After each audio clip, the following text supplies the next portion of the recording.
কমিশনের পরীক্ষার নিয়মে বদল। কি বদল করা হলো? এসএসসিতে পরীক্ষার্থীদের ফের দেয়া হবে কার্বন কপি। স্কুল সার্ভিস কমিশনের পরীক্ষার নিয়মে বদল, আরো ডিটেইল জানাতে পারবে সোমরাজ রয়েছে আমার সঙ্গে। সোমরাজ, কি বদল করা হলো?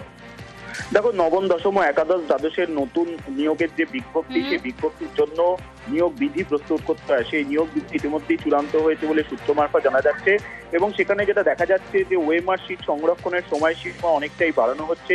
পাশাপাশি ওএমআর শিট স্ক্যান কপির সংরক্ষণের ক্ষেত্রেও বিশেষ গুরুত্ব দিচ্ছে রাজ্য, এবং তার ক্ষেত্রেও সময়সীমা বাড়ানো হচ্ছে। সাধারণত কোনো প্যানেল প্রকাশের পর তার মেয়াদ থাকে 1 বছর, এক্ষেত্রে বিশেষভাবে যাতে আরো 6 মাস বৃদ্ধি করা যায় তার প্রস্তাবও রাজ্যের কাছে দেওয়া হয়েছে।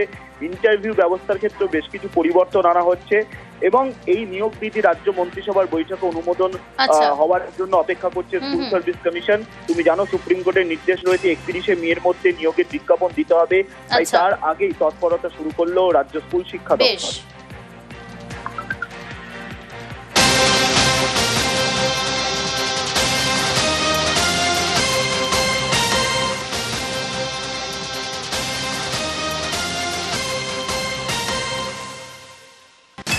কিস্তওয়াড়ে নাগারে অপারেশন ত্রাসি। কাশ্মীরে কিস্তওয়াড়ে তুমুল গুলির লড়াই, শত্রুর সিংহপোড়ায় সেনা জঙ্গি সংঘর্ষ অব্যাহত।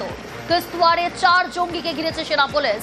ছাত্র এলাকায় জেইসের 2 শীর্ষ কমান্ডার লুকিয়ে জঙ্গিদের গুলিতে গতকাল শহীদ সেনা জওয়ান। শ্রদ্ধাঞ্জলির পর জওয়ানের দেহ যাবে মহারাষ্ট্রে।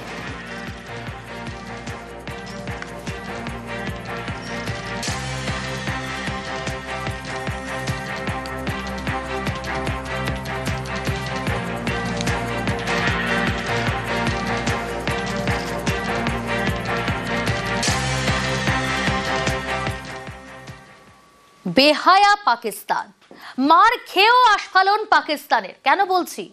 জঙ্গি নেতার হুমকির সুর পাক সেনা মুখপাত্রের। সিন্ধুর জলবন্ধে বদলার হুমকি হাফিজ সঈদের। একই ফাঁকা হুমকি পাকিস্তানের সেনা মুখপাত্রের। পেশোয়ারে ফাঁপা বলি আহমেদ শরীফ চৌধুরী। পাকিস্তানের 3 বাহিনীর মুখপাত্র শরীফ চৌধুরী।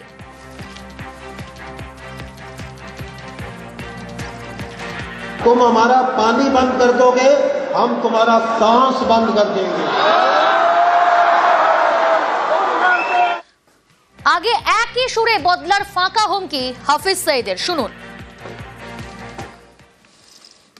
अगर तू पानी बंद करेगा, इंशाअल्लाह हम तेरी सांस बंद करेंगे, दरियाओं में फिर खून बहेगा। জঙ্গি নেতার হুমকির সুর পাক সেনা মুখপাত্রের। পাকিস্তানের 3 বাহিনীর মুখপাত্র শরীফ চৌধুরী তার বক্তব্য শোনালাম। পেশোয়ারে ফাঁপা বলি আহমেদ শরীফ চৌধুরীর। আগে একই সুরে বদলার ফাঁকা হুমকি হাফিজ সঈদের। মার খেয়েও আস্ফালন পাকিস্তানের। জঙ্গি নেতার হুমকির সুর পাক সেনা মুখপাত্রের। পেশোয়ারে ফাঁপা বলি আহমেদ শরীফ চৌধুরীর। পাকিস্তানের 3 বাহিনীর মুখপাত্র শরীফ চৌধুরী। আগে একই সুরে বদলার ফাঁকা হুমকি হাফিজ সঈদের।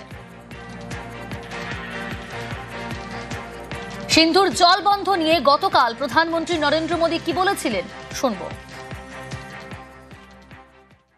साथियों, पाकिस्तान के साथ न ट्रेड होगा न टॉक।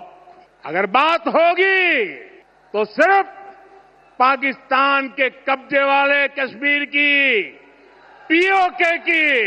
और अगर पाकिस्तान ने आतंकियों को एक्सपोर्ट करना जारी रखा तो उसको पाई पाई के लिए मोहताज होना होगा। पाकिस्तान को भारत के हक का पानी नहीं मिलेगा। भारतीयों के खून से खेलना पाकिस्तान को महंगा पड़ेगा। ये भारत का संकल्प है, और दुनिया की कोई ताकत हमें इस संकल्प से टिका नहीं सकती है। আমরা এই মুহূর্তে টেলিফোন লাইনে পেয়েছি আন্তর্জাতিক সম্পর্ক বিশেষজ্ঞ উর্বি দাসকে। স্বাগত জানাই নিউজ 18 বাংলায়। এত মার খেয়েও আস্ফালন পাকিস্তানের। জঙ্গি নেতার হুমকির সুর পাক সেনা মুখপাত্রের। পাকিস্তানের 3 বাহিনীর মুখপাত্র শরীফ চৌধুরী যে কথা বলছেন, একেবারে সে কথা কিছুদিন আগেই হাফিজ সঈদের গলায় শোনা গেল। কবে থামবে এই হম্বিতম্বি? শুনতে পাচ্ছেন আমার কথা? হ্যাঁ হ্যাঁ বলুন। হ্যাঁ, দেখুন, এই হোমড়ি তোমড়ি করে এই সমস্ত হুমকি দিয়ে এখন আর কোনো জায়গায় নেই পাকিস্তানে। পাকিস্তান যে স্টেট স্পন্সর্ড একটা টেররিস্ট স্টেট এবং পাকিস্তান যে কতটা ফেইল্ড এবং কতটা ফেক স্টেট, সেটা শুধু ভারতবর্ষ নয়, সেটা এখন সারা বিশ্ব জেনে গেছে। সারা বিশ্বে যে টেররিজম বা এই যে আতঙ্ক ছড়ানোর যে কাজটা, এটা শুরু হচ্ছে এবং এটা তৈরি করছে পাকিস্তান, এর মূলে আছে পাকিস্তান। এটা কিন্তু আজকে সারা বিশ্ব দেখতে পাচ্ছে। অতএব এই সমস্ত হুমকি দিয়ে, এই সমস্ত ফাঁকা আওয়াজ করে, এই সমস্ত আস্ফালন করে কিন্তু কোনো লাভই নেই আজকে পাকিস্তানের। এবং আমরা দেখেছি আজকে ভারতবর্ষ যোগ্য জবাব দিয়েছে এবং পরবর্তীকালেও কিন্তু যোগ্য জবাবই দিয়ে আসবে। যোগ্য জবাব দেওয়া হচ্ছে ভারতের তরফ থেকে, তারপরেও এই যে ফাঁপা হম্বিতম্বি, হাওয়া বন্ধ, নিঃশ্বাস প্রশ্বাস নেওয়া বন্ধ করে দেবে পাকিস্তান, এই হুমকি দিচ্ছে। যেখানে আমরা দেখলাম উর্মি দেবী যে পায়ে পড়লো সামরিক বিরতি, যেখানে আমরা দেখলাম ঘোষণা করা হলো, পায়ে পড়লো পাকিস্তান এসে ভারতের, তারপরেও ভারতের বিরুদ্ধে এই ফাঁপা হম্বিতম্বি, শ্বাসরোধ করে দেবে তারা, হাওয়া বন্ধ করে দেবে, কি বোঝাতে চাইছে? দেখুন, ওনারা যেটাই বোঝাতে চাক সেটার কোনো মানেই দাঁড়াচ্ছে না। আগে নিজেদের যে স্টেটের যে অবস্থা, নিজের দেশের যে অবস্থা, সেই নিজের দেশের অবস্থাটাকে ঠিক করুক। পাকিস্তানের শাসন ব্যবস্থা বলে কিছুই নেই, সমস্তটাই টেররিস্টদের হাতে চলে গেছে, সমস্তটাই আইএসআই ফান্ডেড যে অর্গানাইজেশন গুলো রয়েছে তাদের হাতে চলে গেছে। সেখানে কোনো গণতান্ত্রিক অবস্থাই নেই, সেখানে মানুষের অবস্থাই খুব খারাপ। তার মধ্যে যে এই যে ইন্ডাস ভ্যালি ট্রিটি, যেটা ভারতবর্ষ এখনো অ্যাবেন্সে রয়েছে, সেটা বন্ধ, সেটার ফলে পাকিস্তানের ইকোনমির অবস্থা আরো খারাপ হয়ে যাবে। তাহলে আগে আমার মনে হয় ওদের এখন ভারতের কাছে এসে এবার ক্ষমা চেয়ে ভারতের এই স্টেট স্পন্সর টেররিজম গুলো বন্ধ করা উচিত এবং ভারতের সুসম্পর্কই কিন্তু পাকিস্তানকে এগিয়ে নিয়ে যাবে। যত বেশি পাকিস্তান এগুলো আরো বেশি করে চালাবে, তত বেশি পাকিস্তানের অধঃপতন হতে কিন্তু নিশ্চিত। এটা উর্মি, একটু সঙ্গে থাকুন।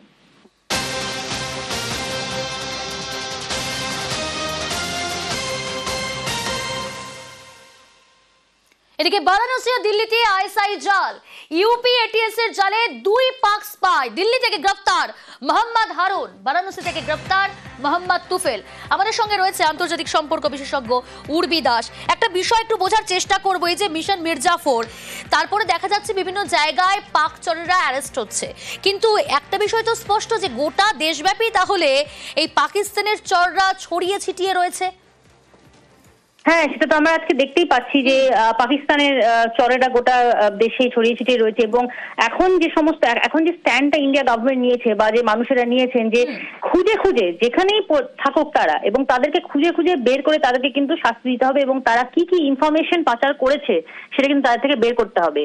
এবং আজকে আমরা দেখছি যে অপারেশন সিন্দুর বলুন বা এই যে অপারেশন গুলো, এগুলো কিন্তু বন্ধ হয়নি, এগুলো কিন্তু চলছে। ইন্টারনালি ইন্ডিয়া অনেক স্ট্রং স্ট্যান্স নিচ্ছেন এবং আপনি যদি ইন্টারন্যাশনালি দেখেন, আন্তর্জাতিক ভাবেও কিন্তু ইন্ডিয়া এখন মিশন পাঠাচ্ছে যাতে এই টেররিজমের এগেনস্টে একটা অ্যাওয়ারনেস তৈরি হবে, পাকিস্তানের উপর চাপ সৃষ্টি করা হয় যে এগুলো বন্ধ করে। তো আজকে আমার মনে হয় ভারতবর্ষ কিন্তু এটার একদম সমূলে কিভাবে এটাকে একদম নির্মূল করা যায়। এটা তো আমাদের সমস্যা না, এটা বিশ্বের সমস্যা, এটা বিশ্ব শান্তির ক্ষেত্রে, বিশ্ব উন্নয়নের ক্ষেত্রে একটা বিশাল বড় সমস্যা। এই সমস্যাটা কিন্তু ভারতবর্ষ এখন এমন একটা স্টেট হিসেবে এসছে যে সে কিন্তু সমূলে সেটাকে এখন অ্যাড্রেস করবে, এবং ইন্টারনালি এবং এক্সটার্নালি। অনেক ধন্যবাদ।